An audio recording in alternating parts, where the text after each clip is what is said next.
Tribe. So we're back here today with instructor John Kovacs, a good friend of mine. I met a couple years ago. Excellent and long history in the martial arts, both Eastern and Western, and that's going to be the focus of our talk today. Doing a little bit of discussion about his experiences in the various martial arts from around the world, and just some perspective from John about training methodologies, what he finds practical, what he's enjoyed most on his journey. So, John, thank you for joining us today. Welcome. Now, John, let's go ahead and jump right in, and I'd like to get started with your training experience in Western martial arts. I know that you've had some extensive training in fencing, and what I found most interesting was some extensive time with Charles Nelson working on the old World War II combatives program. Give us some insight as to how you got started training with Nelson and what you thought of that system when you worked with it. Now, are you asking me specifically about Charlie Nelson now to answer that? Yes. Well, I lived in New York City when I got out of the Navy back in the early 80s. And I lived right down the street from his school, literally right down the front, literally a block away. And I could stop in on him whenever I wanted to, if I'm passing by or if I had some free time. So I'd stop in on him, and we'd talk. And his school was, anyone who's trained there knows his school was covered with magazine articles and newspaper clippings from all over talking about different real-life situations that might have happened in terms of self-defense. And he would sometimes point at an article and say why that technique didn't work. Or he'd have a magazine article from a martial art magazine on the wall, and he would say why that knife defense didn't make any sense. And he'd dissect it, and we would go through it, and he would show me his take on things. And I also took his course on a level of just being a student several times. And that was very helpful as well. Part of how I got involved with training with him was through Professor V, because I had asked Professor V, whom he thought was of value for me to look at in terms of training. So I asked Professor V what his background was. And he broke down to me some of the people he trained with, and he mentioned that Charlie was probably the first real official martial art teacher that he had back in 1950.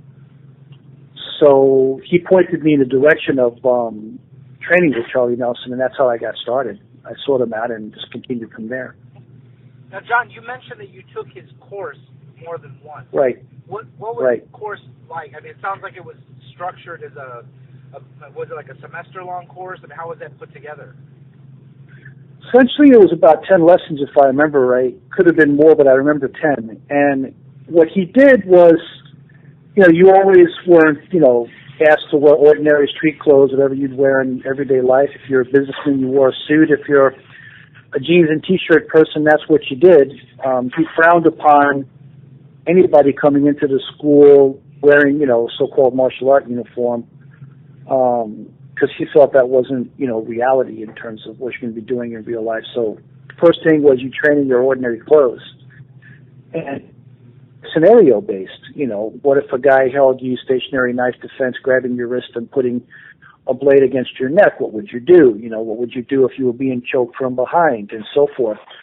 So everything was, reality scenario-based, the kind of what-if situation.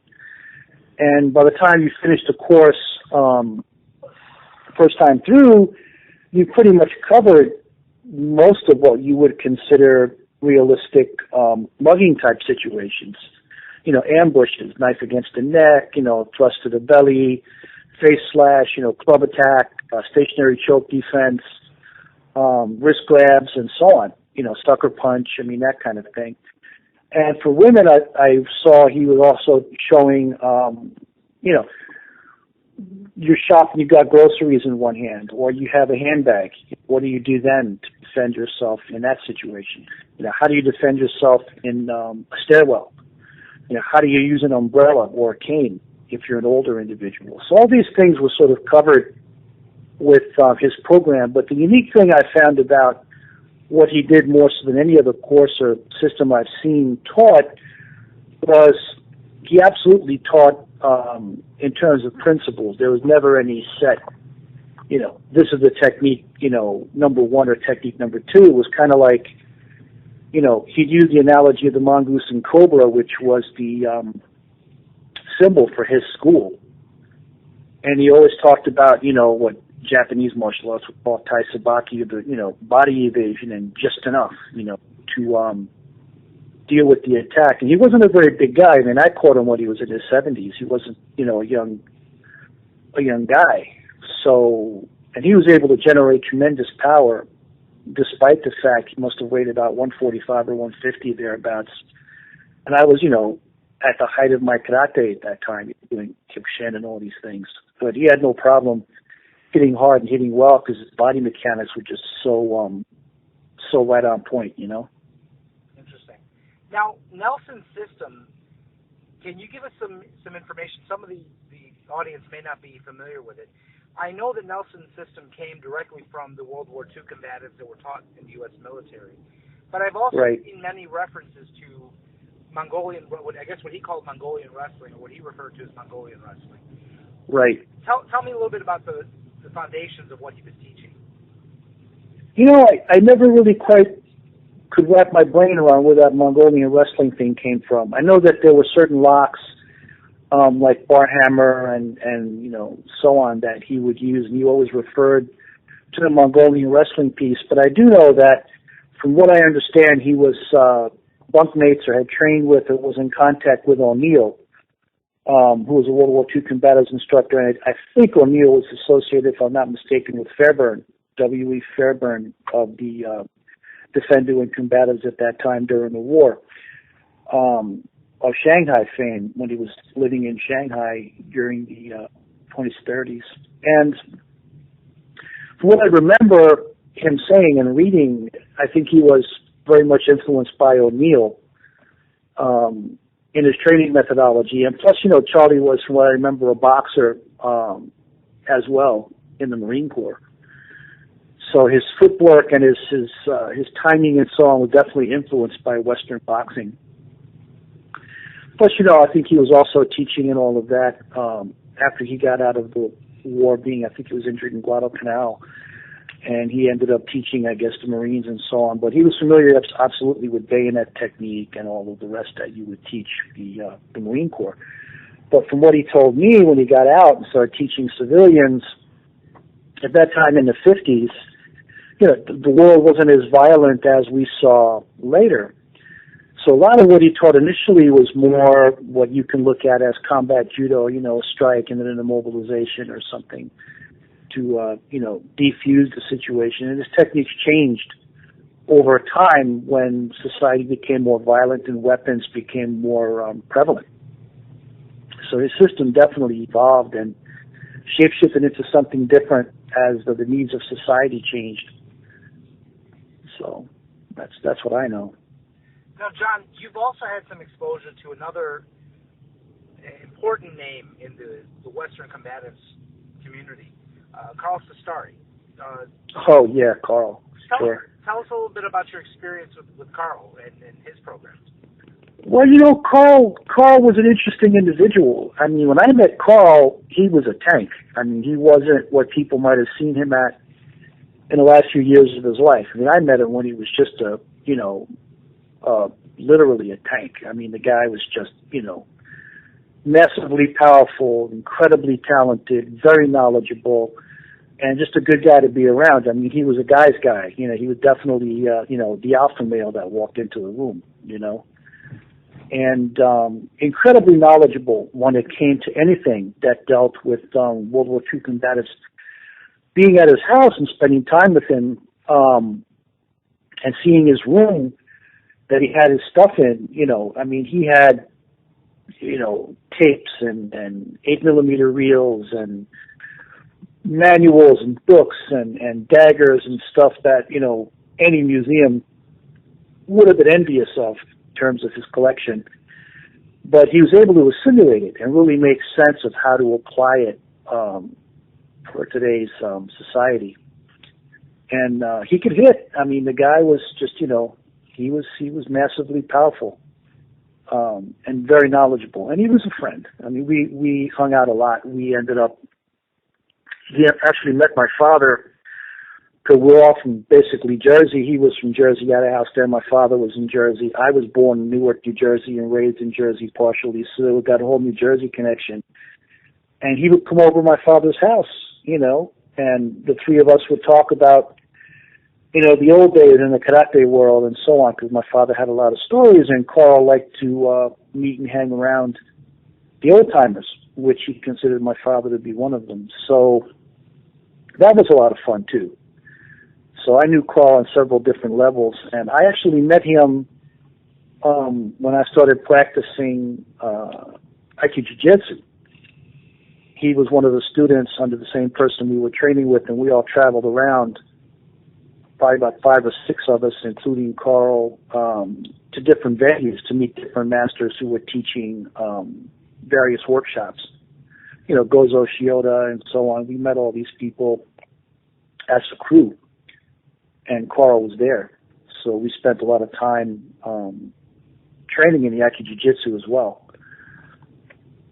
So it was a lot of fun. It was good. Those were some good times. We spent a lot of time together, so I won't forget those days hardly. Now, John, I know that you are something of a historian when it comes to the World War II combative methods, and this experience and exposure that you have. You and I have had many private conversations about different authors and different instructors, the different programs that were out there. Outside of your hands-on experience with instructors like Carl and Mr. Nelson, what materials did you find the most value in as far as training manuals from that period of time? I think it all depends on, what you're looking for. I mean, certainly you can't sidestep, Fairbairn or any of his pioneer work, because he was basically, one of the first to put that kind of material with a lot of research and incredible lifetime experience in the streets, being cut and stabbed and shot and all the things that he went through. So you have to look at Fairbairn as probably one of the major systems or based systems, if you can call it a system, to study and just read, because it's all based on truth. There's nothing hypothetical or what if about it. I mean, he's been there and done that, and he crystallized a system that was proven on the streets of some of the most violent altercations possible of Shanghai, in China, when he was acting as a constable there. He had pretty much unlimited funds and availability for the best of the best in terms of weapons and research at that time. So even though it might be a bit antiquated in terms of, the time, the principles are still very much alive and well today. So I definitely will put my vote in for Fairbairn as being one of the major people anybody should study in terms of that genre. And of course there's others. I mean, you've got Stiers and Cold Steel and Biddle with Do or Die, and those are some nice reference points as well. I mean, and of course Stiers was a real deal also. Carl told me a story about how Stiers, as an older guy, was in a bar and just, he was picked on by 3 young dudes and just took them out like it was nothing, So Stiers was a real deal also. And his book Cold Steel has some good training ideas in terms of the knife, the Bowie, and so on, hand cuts and how he did the back cut and so on. So there was a lot of value in that. And of course, Biddle's book, I like it as well because he also mentions Robert Fitzsimmons in the back of the book, very generally in terms of Fitzsimmons' influence on real fighting. And that's the first time I got turned on to who Bob Fitzsimmons was. And if anybody would want to research some real good hands-on Western pugilism, Fitzsimmons would be a good place to look in terms of what he advocated. He wrote a book on health and self-defense, which is available in reproduction. It's very good. And Biddle had a lot of respect for Fitzsimmons. So that's another good resource for Western pugilism is Fitzsimmons is, sidestepping and how he did the solar plexus punch and how he beat the champ at the time to win the championship from him. So it's valuable. Biddle's is good. Orwology is good by Paragard. I didn't appreciate that book initially when I first saw it because I didn't get it. But after I sat down with it and spent some time, I came to appreciate the Orwology system. I think it has value also for what combatives. And, that's another direction that people can follow. Certainly, anything related to any of these guys is, I think, a good place to start. Now, John, you mentioned Fitzsimmons in Western pugilism. I know that you have done a lot of training in that area, and I can tell the audience firsthand experience. I met with you, John, a couple years ago, and I don't think I've ever actually mentioned this to you, but you were demonstrating a technique on me, and you were going at like baby speed. You weren't hitting hard, you weren't hitting fast, and you touched me with a punch. And when I say touch, I mean touch. You didn't hit me, but you got that sweet spot so good that I felt like I was going to buckle. And you know what? And I've been hit before. I mean, I've done plenty of glove sparring in the past, and doing karate and doing boxing, and I've been hit, but that was just a unique experience for me, and I chalked it up to your training. I chalked it up to your level. I said, well, this guy knows where he's hitting and how he's hitting, and even when he's not trying to hit you, he's hitting you. So I can only extrapolate from that you had, really taken away something from the pugilism that's different from modern sport boxing. Tell me about your exploration of glove boxing and bare knuckle boxing. Well, it's a fascinating subject, man. I think that if you look at when you're hitting with no glove, it's completely different than if your hands are padded. Biomechanically, it's just not the same. And when you read Jack Dempsey's book on explosive punching power, and he shows you the angle of articulation in terms of lining up the ulna and the radius, and where that power line is, it's completely 100% logical. There's no mysticism about it. There's no, mystical life force that emanates from your aura. I mean, it is what it is. It's proper body mechanics. And, if you watch Joe Louis against James Braddock, when Louis took Braddock out for the championship heavyweight title, I think it was the 7th or 8th round, he knocked Braddock out. If you look at the body mechanics of how an older style gentleman like Joe Louis was trained, the body mechanics are phenomenal. I mean, that whole power line, Leo Fong talks about it in his book on punching power. There's something to be said about, truth in combat. And a lot of the, I could have killed you with that punch if I wanted to stuff may sound good on paper, but, where's the actuality in that? Where's the truth in that? Krishnamurti talked about truth and actuality. Where's the truth in that? Where's the, where the rubber meets the road? So I started studying a lot of people, like, Mendoza, for example. Mendoza was a small guy, and yet he was able to beat people, 40, 50 pounds heavier than him. At a time when there were no gloves. Fitzsimmons also fought people much heavier than him. So did Jack Dempsey. When Jack Dempsey fought Jess Willard for the championship, I think Willard outweighed him by about 65 pounds. So there's a lot to be said about the old school methods of body mechanics that we just don't see taught anymore. And that's interesting that you say that, because I actually read an article years ago, and I wish I could recall the author's name, but he was talking about Dempsey and his book, and how that book became very in demand with the internal Chinese artists in China.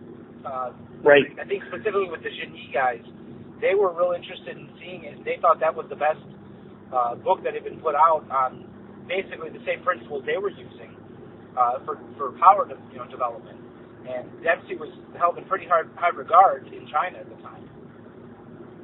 Well, if you superimpose various poses of, say, Bagua practitioners, Xingyi practitioners, and you look at some of the old style pugilism, and if you put these poses on top of each other, they're identical. The outfit might be different. One guy might be wearing shorts and one guy might be wearing a Chinese outfit, but the biomechanics are identical. And even in the older style practical karate that you see, like when you study someone like Shoki Matobu, for example, and what he did historically in terms of his practical fighting experiences, they're pretty much right in line with the same thing that Western pugilism was advocating in terms of power lines and simultaneous blocking and hitting and so on.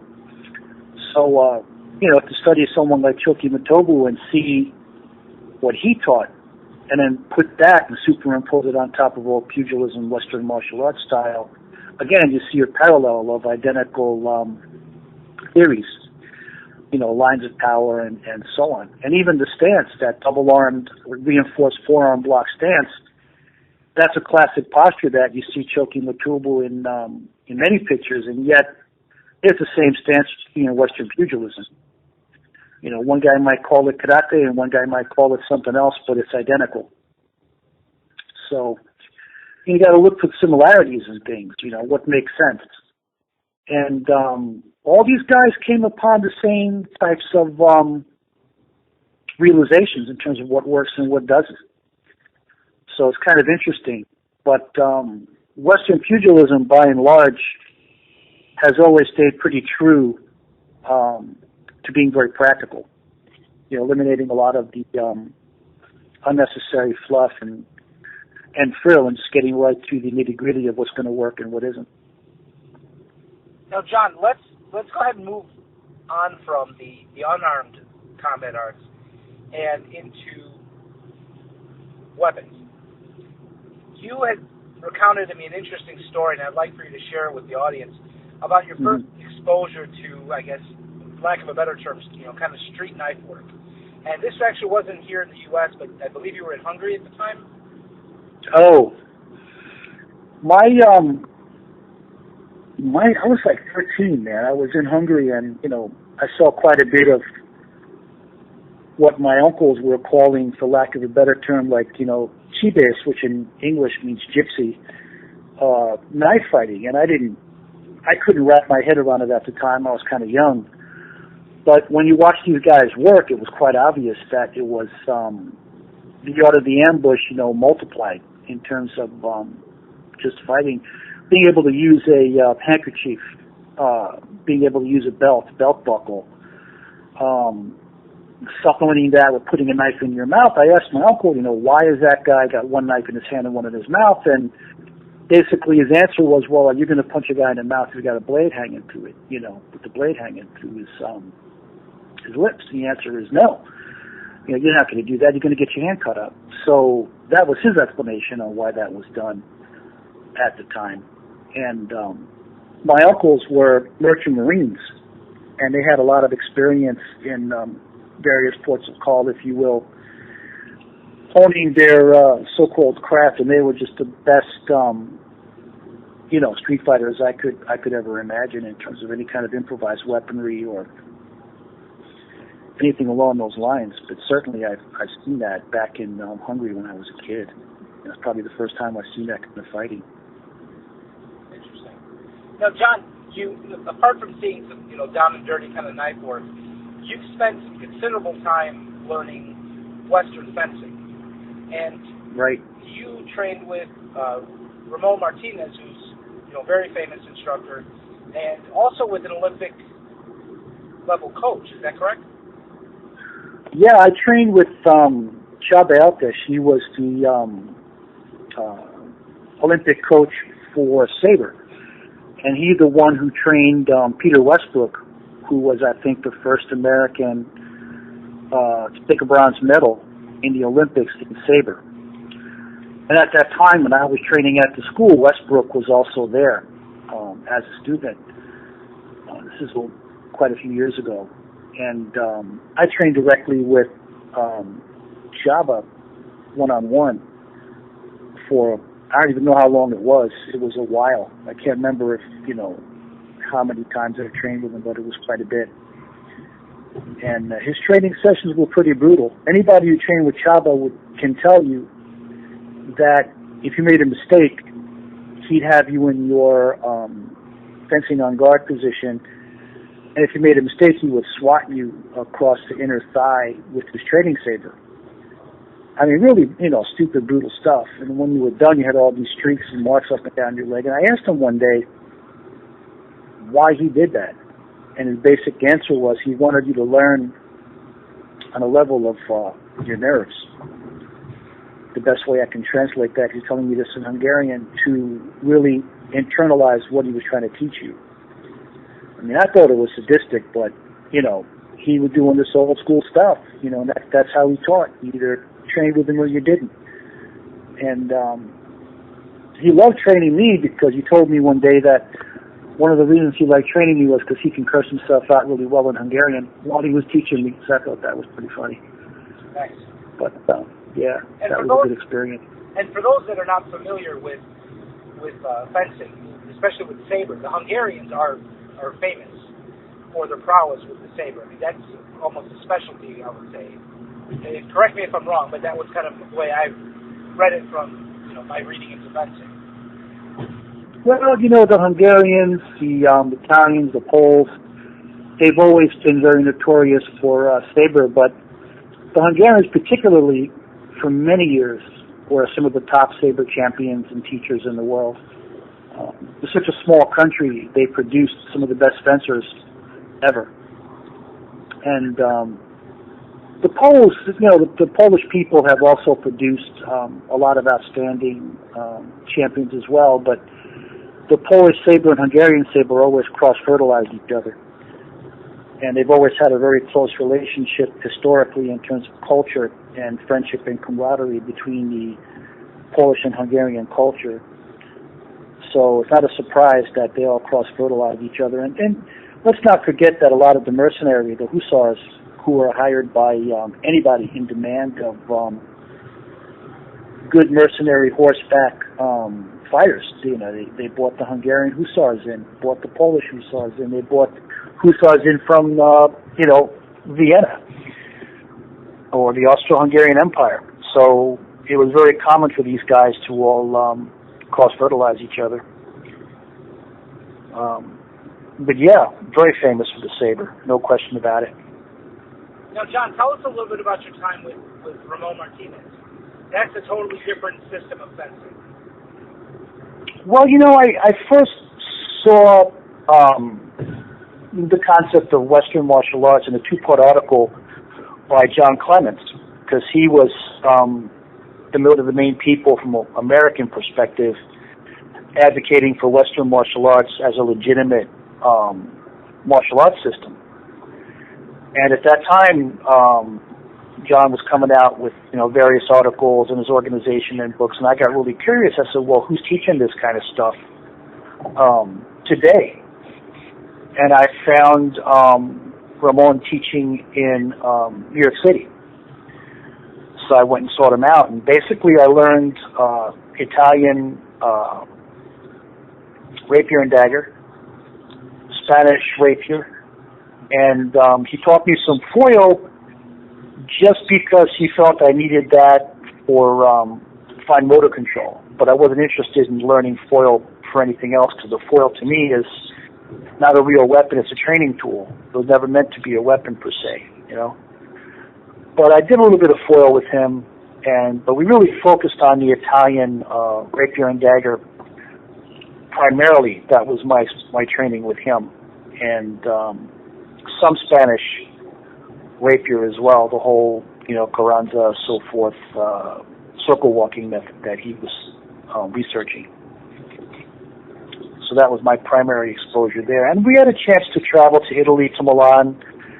I did some teaching of the empty-handed dagger defenses that you would see in some of the old Italian Renaissance or German or Dutch manuals that were out there back in 1999. And we traveled to Milan and taught them. I mean, I was teaching the Italians their own method based on Barozzo and so on to them. And, you know, again, a bar hammer is a bar hammer. You know, an elbow lock is an elbow lock. The body mechanics are not going to be too terribly dissimilar, even if the outfit or clothing might differ. So, you know, based on my jiu-jitsu background and my training, it wasn't that difficult for me to look at a lot of these manuals and say, well, that's a bar hammer lock. No. So we had some fun with that.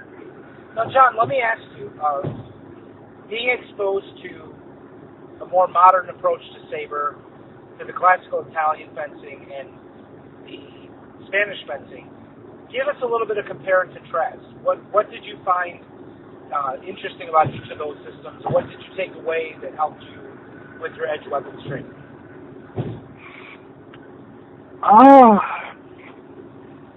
I think that the big thing to walk away with is, do you really know how to cut? Do you really know how to thrust? You know, the angle of articulation with your wrist, for example, on impact. You know, there's a difference between looking at something that symbolizes a sword and then actually having it in your hand and using it, you know, with real intent, you know. So the big thing is, you know, what makes sense and what doesn't. You know, if you're parrying, what part of the weapon are you parrying with? You know, when you're cutting, you know, how accurate is your cut? You know, I mean, can you just cut 6 layers of skin and leave the 7th if you wanted to? I mean, how good are you really at cutting? So I think that's a definite big thing to take away from the Western arts. You know, real cutting, not just hypothetical. You know. Excellent, John. Let me ask you this: the lessons, the things that you learned in fencing, and fencing gets a bad rap sometimes, I think, with students of Eastern martial arts. I think they see it as something that's not functional for self-defense. It's not functional for, you know, real combat. Mm-hmm. I know that you and I have talked about the influence of fencing in, you know, World War II knife work, especially Stars and Biddle. You know, we're definitely fencers. How did fencing improve or add to your knife work? Well, you know, some of the most fundamental movements that you'll see, which you've talked about in your books, is very much a part and parcel of Western fencing. You know, the imbroccata, the intagliata, the stesso tempo, incortada, and so on. These techniques are what I consider basics or fundamentals. Even though you and I know that you can always get better, or what, you know, some people call sophisticated basics, right? But we know that they're fundamental to Western fencing, for example.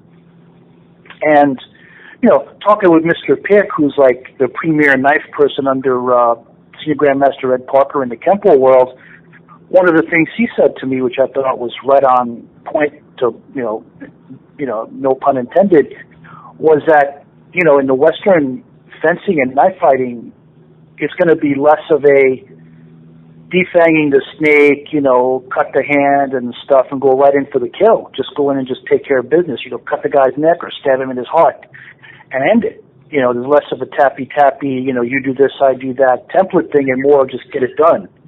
You know, much more immediate. And you'll see hand cuts and so on, in particular in Steyer's book on Cold Steel. He's showing hand cuts, for example. But that's not the significant piece. He's also showing an eye slash with a reverse eye slash or a back cut off the Bowie. So, you know, yeah, the hand cuts are there, but that's not the mainstay. The mainstay is get in there and just incapacitate your attacker. So I think that the Western fencing, really, in terms of just body mechanics, there's no way it's not going to improve your knife fighting. It's impossible.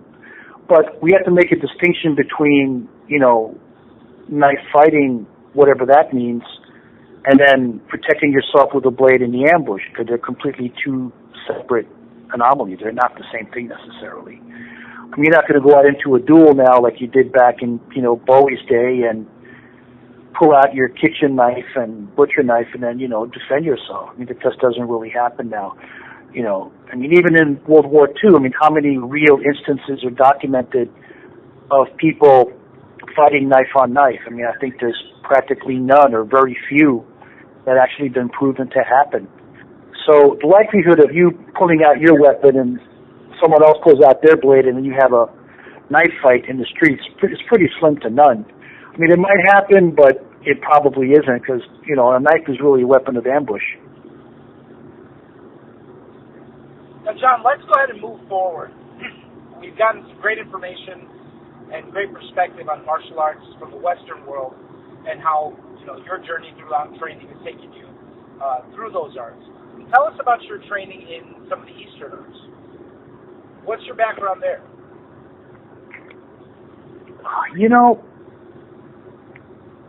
It depends on what period in my life I was studying and what my own personal evolution or understanding was. When I was younger, meaning in my late teens and 20s, full contact fighting, styles like Kyokushinkai, were my passion. I mean, I lived it. I didn't practice it. I lived it. I was in the dojo practically every day, taking 2-3 classes back to back, plus participating in tournaments and so on. So the hardcore Kyokushin fighting back in my 20s was really the big focus for me. And once I discovered that, Kyokushin had certain beauty to it, but also limitations, I started exploring things like, Arnista Mano and training with Professor B, and then got really much more involved in my jiu-jitsu training. So everything sort of picked up and springboarded to supplement something else. Where Kyokushin lacked in self-defense, the jiu-jitsu provided that, and where there were no weapon play, the Arnis provided that. So what I wanted to do was become as well-rounded as possible without any kind of real limitations. And now, mind you, this is pre-MMA, BJJ stuff. This is back in the 70s and 80s when that stuff didn't really have any acknowledgement or any kind of popularity at that time. So, having been exposed to people like Moses Powell when I was in high school and then Professor, some of his senior students, that opened up a whole other avenue of exploration for me as well. Because one of the things that Professor V taught me was how to think,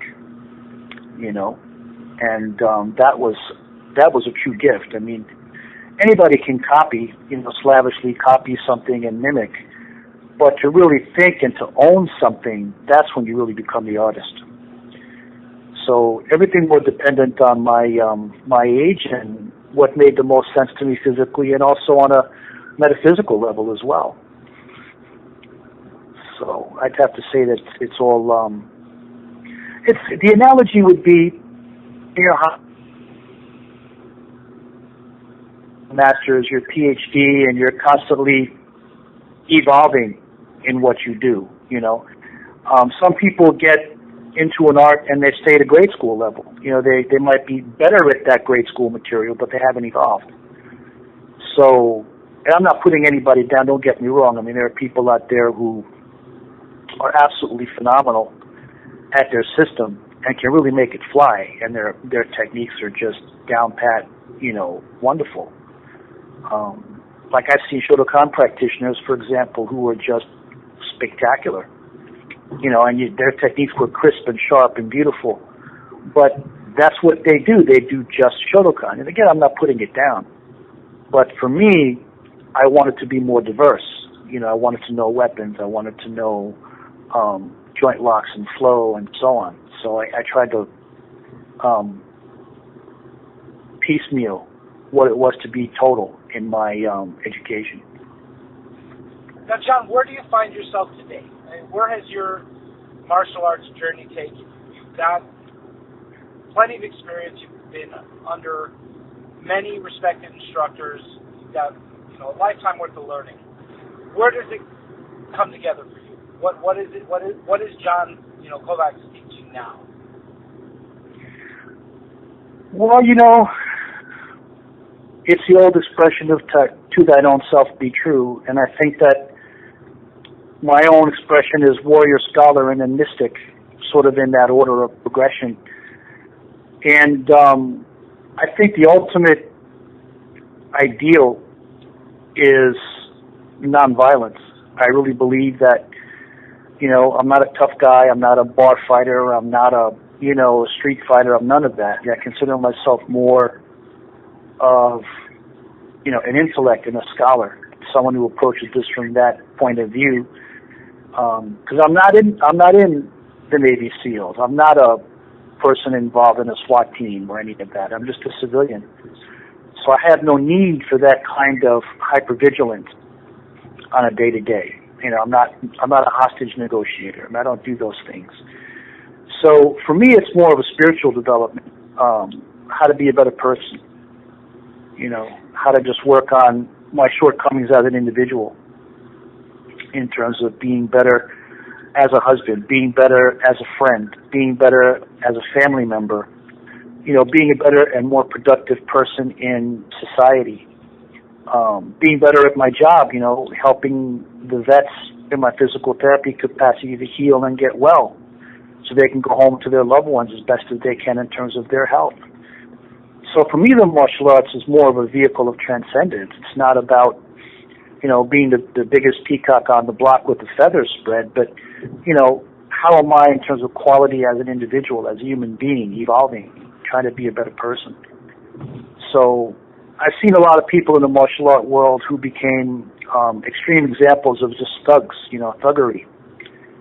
And I made a promise to myself a long time ago that no matter how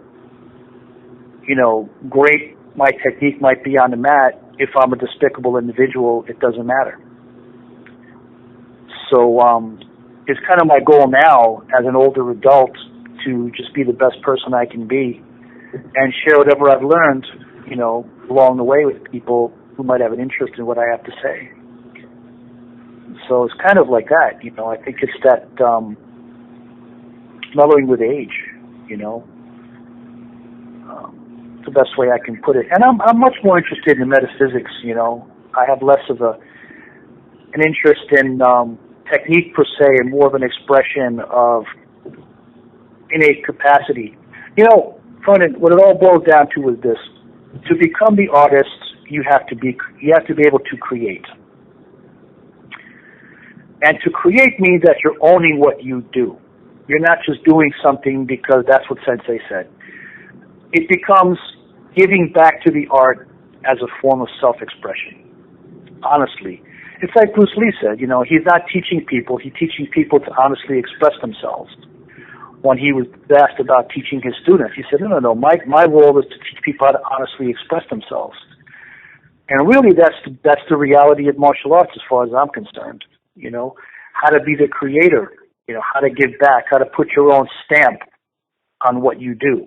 Not just, do that because it's a rock memorization thing.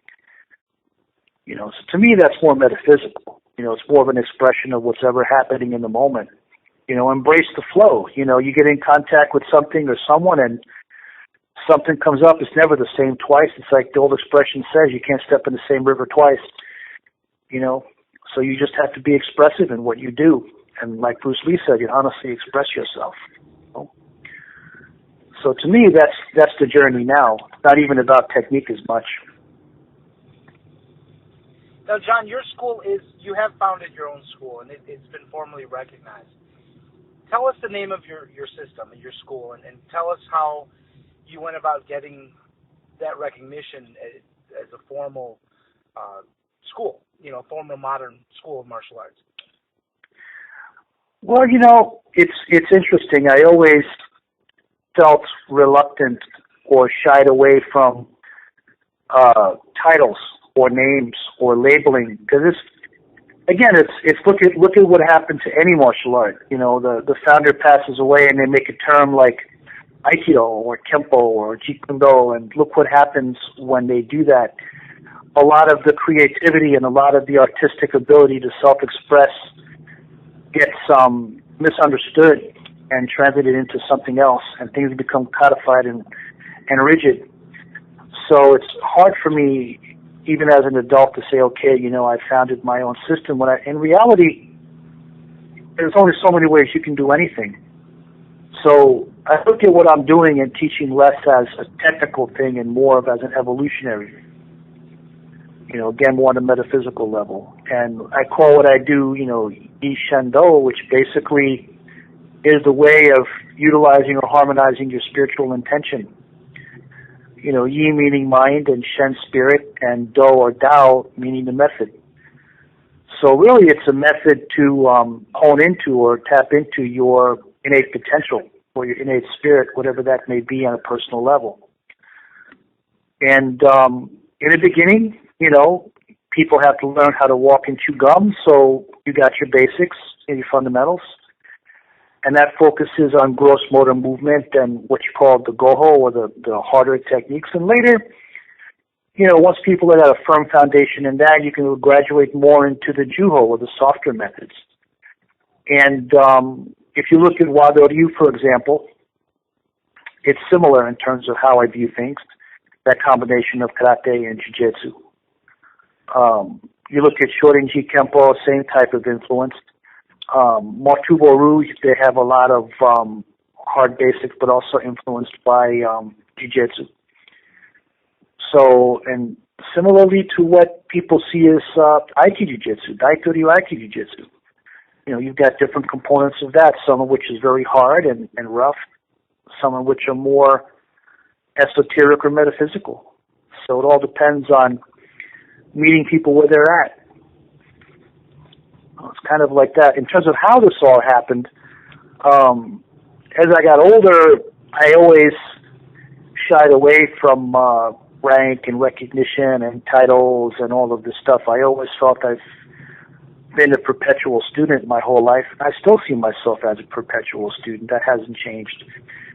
And for me to say I know something, I kind of feel like I don't. I feel like there's always room for improvement. There's always room for growth.